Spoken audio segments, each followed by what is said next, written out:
እንደምን አላችሁ ውድ ተመልካቾቼ፣ በያላችሁበት ቦታ ሰላምና ጤና ይድረሳችሁ። ዛሬ ደግሞ በድጋሚ ከኦቨን ነፃ የሆነ ወይም ደግሞ ኦቨን ውስጥ ሳይገባ እንዲሁ በቀላሉ በቤታችን በገብስና በጃግሪ ወይም ደግሞ በሸንኮራ አገዳ ጭማቂ የተሰራ መካከለኛ ጣፋጭ እንዴት እንዳዘጋጀው አብረን እንመለከታለን። ለሱ የሚያስፈልገውን ግብአቶች ሁሉ አዘጋጅቻለሁ። ግብአቱን ዝርዝር ከቪዲዮውን መጨረሻ ላይ ታገኛላችሁ። ሙሉውን ቪዲዮ አይታችሁ ስትጨርሱ እዛ ጋር አስቀምጫለሁኝ። ለሱ የሚያስፈልገውን ነገር በቀላሉ የምናገኘው ይሆናል። እንግዲህ ዛሬ ይዤ የመጣሁት በገብስ ዱቄት ወይም ደግሞ በበሶ ዱቄት እንዴት አድርጌ ይህንን ቀላል የሆነ ስቲም የተደረገ የከረሜል ፑዲንግ በገብስ የሰራሁትን ነው የምናየው ማለት ነው። እንግዲህ ለዚህ የሚያስፈልጉኝን ግብአቶች አዘጋጅቻለሁኝ። በቀጥታ ወደ ስራው እንገባለን ማለት ነው። እዚህ ጋር እንደምታዩት ጃገሪ የሸንኮራ አገዳ ጭማቂ ነው። ከነጩ ስኳር የተለየ ነው። የነጩ ስኳር ፕሮሰስድ የሆነ ነው። ይሄ ግን እንደዛ ሆኖ የተሰራ አይደለም፣ በቤት ውስጥ የተዘጋጀ ነው ማለት። ይህንን የሚያዘጋጁት ሰዎች ሰርተው ለገበያ ያቀረቡት ነው። ጃገሪውን በመፈቅፈቂያ እንደዚህ በካሮት መፈቅፈቂያ እንደዚህ አድርጌ ፈቅፍቄዋለሁኝ። እንዲህ ከፈቀፈቅኩት በኋላ ቀጥታ የማደርገው ምንድን ነው ወደ እሳት ወስደዋለሁ ማለት ነው። ምድጃ ላይ አደርገዋለሁ። እዚህ ጋር እንደምታዩት ምድጃዬን ለኩሻለሁ። መጥበሻ ላይ አድርጌ ስኳሩን እሱ ላይ አደርገውና አቀልጠዋለሁ። ይህንን የማደርገው ለምንድን ነው? ከረሜሉን ለመስራት ነው። የስኳሩን ከረሜል፣ የጃገሪውን ከረሜል። ከፈልጋችሁ እናንተ ግን ነጩን ስኳር መጠቀም ትችላላችሁ። ዛሬ ግን እኔ በዚህ በጃግሪ እንዴት አድርጌ እንደምሰራ አብረን እንድናይ ነው ማለት ነው። እንግዲህ ጃግሪው ልክ እንደ ነጩ ስኳር በፍጥነት የሚቀልጥ ሳይሆን የመጣበቅና የመያያዝ ነገር ስላለው ትንሽ ትዕግስት ይጠይቃል። ከዛ በመቀጠል ደግሞ የእሳት መጠናችንን በጣም ዝቅ ማድረግ ይኖርብናል። እንደሱ ካላደረግነው የምናቀልጥበት እቃ ላይ የመጣበቅና የመያያዝ ባህሪ ስለሚኖረው ማለት ነው። እንግዲህ እንደምታዩት እንደዚህ እያገላበጥኩት እስኪቀልጥ እጠብቀዋለሁ ማለት ነው።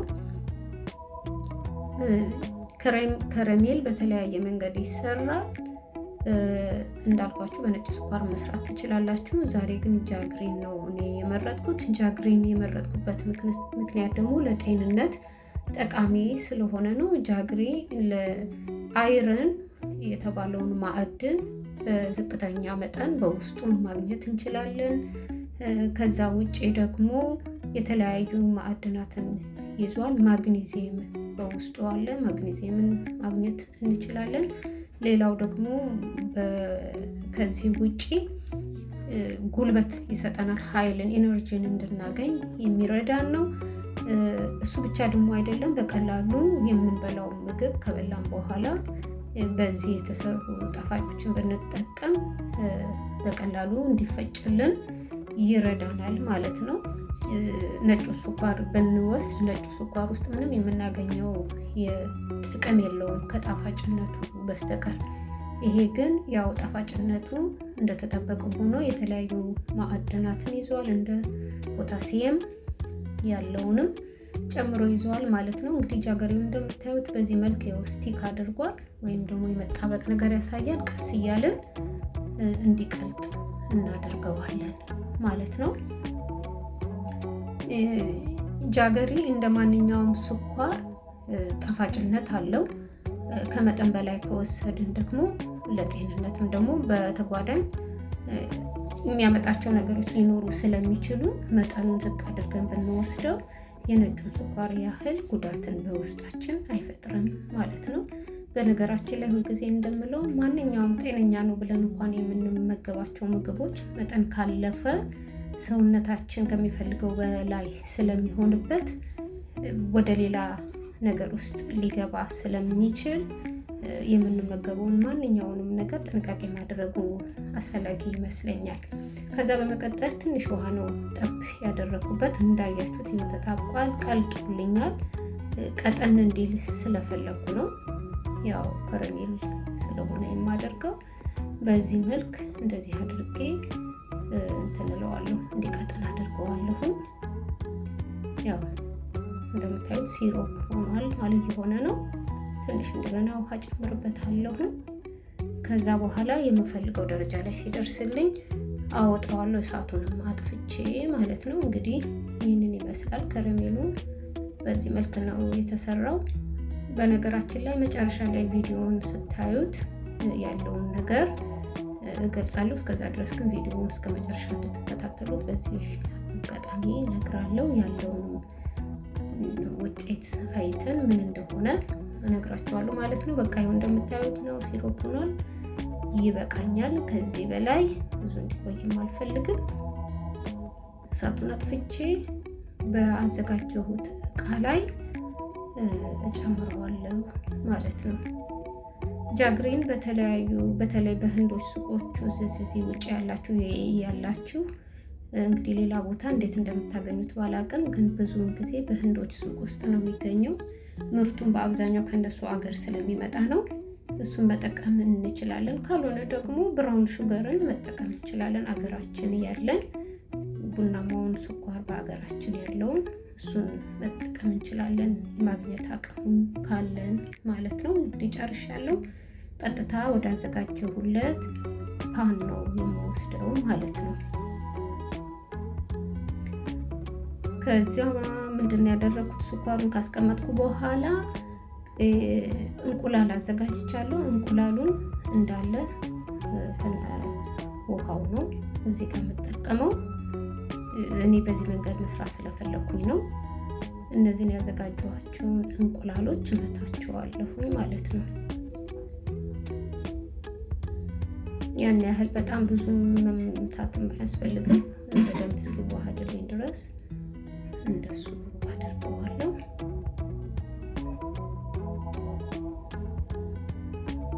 ያው ቤት ውስጥ ስለሆንኩ ቀረጻ ሳደርግ አንዳንድ ድምጾች ስለምንሰማ ይቅርታ ጠይቃለሁ።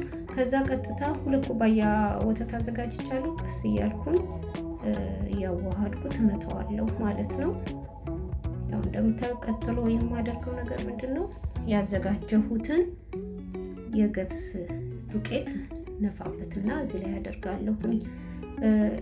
በእርግጥ እኔ እዚህ ጋር አሁን የተጠቀምኩት የገብስ ዱቄት ነው። በእርግጥ የበሶን ዱቄት ነው፣ ቤቴ በሶ ዱቄት ስለነበረ እሱን ነው የተጠቀምኩትና እናንተ ትክክለኛውን ገብስ መጠቀም ትችላላችሁ። የበሶን ዱቄት ደግሞ ካላችሁ በሱ በተለይ ውጭ ያለን ሰዎች እንደሱ መጠቀም እንችላለን።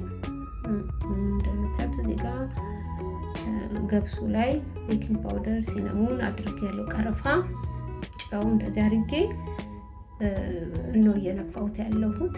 እሱን ከነፋው በኋላ አዋህደዋለሁ ማለት ነው። እስቲ እናንተ ሞክሩና ቤታችሁ ገብስ ካለ ወይም በሶ ካለ ቪዲዮውን አይታችሁ ከጨረሳችሁት በኋላ በዛ መሰረት ሞክራችሁ ያላችሁን አስተያየት ኮሜንት መስጫው ላይ ብትሰጡኝ ይጠቅመኛል ማለት ነው። ለጤንነታችን በጣም ተስማሚ ነው። የምንመገባቸው የምንሰራቸው ነገሮች ከጤንነት ጋራ የሚሄዱ ቢሆኑ ጥሩ ነው።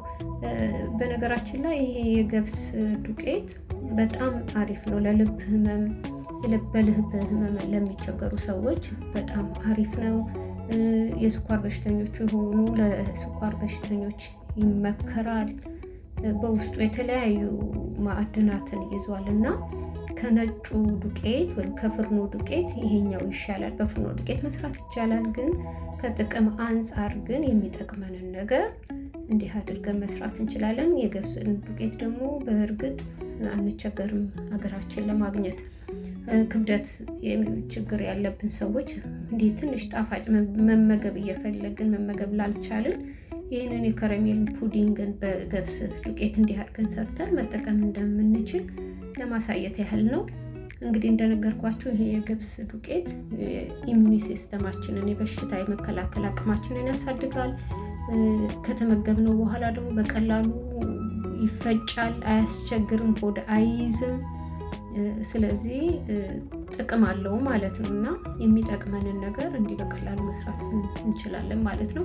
አሁን እንደምታዩት እንግዲህ ዱቄቱን ከወተት ጋራ እያዋሃድኩት ነው ማለት ነው። ቀድሞ ያዘጋጀሁትን ወተት የቀረውን ጨምሬ ትንሽ ቀጠን እንዲልልኝ አደርገዋለሁ። ከዛ በኋላ በተዘጋጀው ፓን ላይ አድርጌ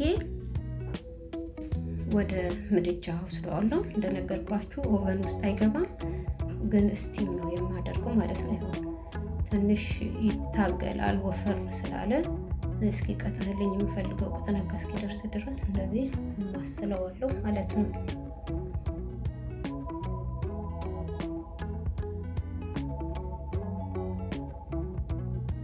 አሁን እንደምታዩት ወተት የቀረውን ጨምሬያለሁ። በነገራችን ላይ 2 ኩባያም ቢሆን የምትፈልጉት መጠን ላይ ካልደረሰ ግን ያው መጠኑን መጨመር ይቻላል። እንዲቀጥን እያደረኩት ነው።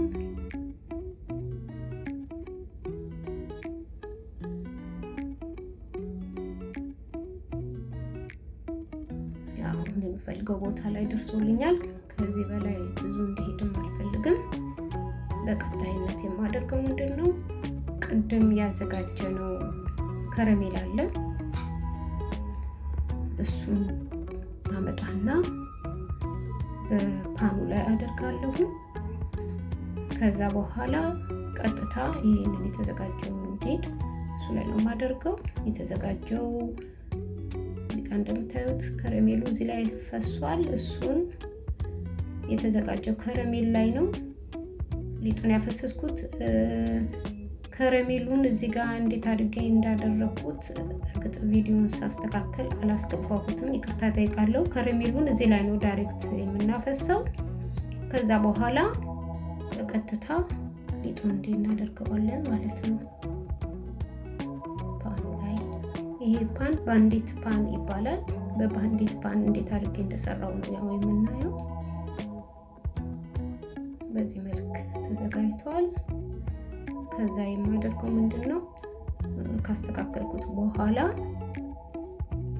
በፎይል እሸፍነዋለሁ ማለት ነው። በፎይል እሸፍነውና በምድጃው ላይ አስቀምጠዋለሁ ማለት ነው። በፎይል የሚሸፍነው ምንድነው በእንፋሎት ስለሆነ የውጭ ነገር ስቲም እንዲያደርግልኝ ስለምፈልግ ነው። በቀጥታ እንደዚህ አድርገን እንሸፍነዋለን። ወይም ደግሞ ፎይል ከሌለን ኦቨን ውስጥ መግባት የሚችል ክሊኒክ ፊልም አለ፣ በሱ መጠቀም እንችላለን። ወይም ደግሞ እናንተ ያንን ማግኘት የማትችሉ በኢትዮጵያ ውስጥ ያለን ማንችል ከሆነ ደግሞ ሳህን ነገር ወይም ክዳን ነገር ማድረግ እንችላለን። እንዲሁም ብንተውም ችግር የለውም። እንደዛ አድርገን እናስተካክለውና ምድጃ ላይ ውሃ አድርጌ ያለሁኝ እንደምታዩት ከስር ኦቨኑ ላይ ማለት ይሄ ፓኑን እንዲቀመጥልኝ የሚፈልገው ላይ ትሪ ነገር አድርጌበታለሁ። ቀጥታ ሳህንቱኑ ባንዴቱ ቀጥታ ብረት ድስቱን አይነካውም ማለት ነው።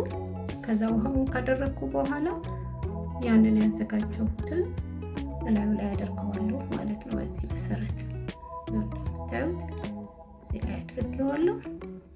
ከዛ ለ45 ደቂቃ እሳት ላይ እንዲቆይ አደርገዋለሁ። ከ45 ደቂቃ በኋላ ወጥቶ ቀዝቅዞ ነው አሁን እዚህ ጋር የምታዩት።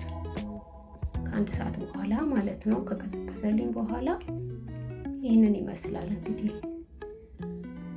እንደዛኛው እንደ ፉርኖ ዱቄቱ ከለሩ ነጭ አይደለም፣ ግን ጤናማ የሆነ ምግብ ነው። ከዛ ውስጡን እንዲህ ዳሩን ቅርጹን ስለያዘ እሱን ትንሽ ለቀቅ እንዲያደርግልኝ ነው። እሱ እንዲህ ካደረግን በኋላ ባዘጋጀነው ሳህን ገልብጠን እናወጣዋለን ማለት ነው። ስቲም ስለሆነ አንዳንድ ነገሩ ቢላው ላይ ይቀራል።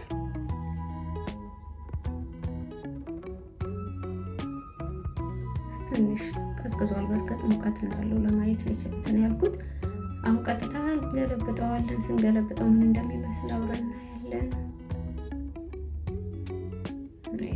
ይኸው እንደምታዩት ነው። ስኳሩ ላዩ ላይ ፈሶ ወጥቷል።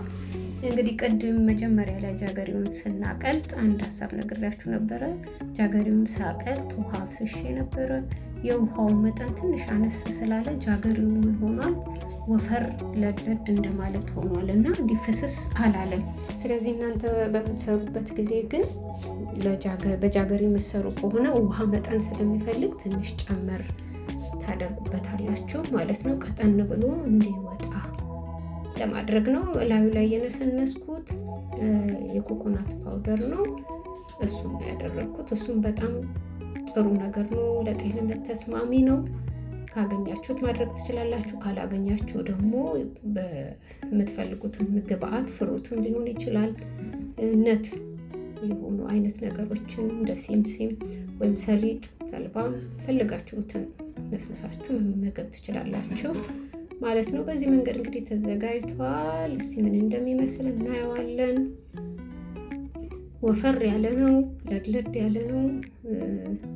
እንደምታዩት ቆንጆ ሆኖ ወጣው። ትንሽ የስኳሩ ውፍረት ነው። ስኳሩን ችግሩን ነግሬያችኋለሁ። እናንተ ታስተካክላላችሁ ሲሞክሩና ያላችሁን ሀሳብና አስተያየት ኮሜንት ላይ ትተውልኛላችሁ። በጣም ጤነኛ የሆነ በማንኛውም ሰዓት ላይ በሻይ ጊዜ ልንመገበው የምንችለው የባንዴት ከረሜል ፑዲንግ ነው። በገብስ የተሰራ ነው ማለት ነው።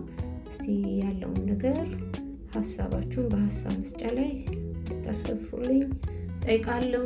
ላይክ፣ ሼር፣ ሰብስክራይብ ያላደረጋችሁ በዚሁ አጋጣሚ ይህን እንድታደርጉ አበረታታችኋለሁ። እንግዲህ እንደ እግዚአብሔር ፈቃድ ብንኖር በሚቀጥለው ጊዜ በሌላ ግብአት እንገናኛለን። እስከዛ ድረስ ቸር ቆዩልኝ።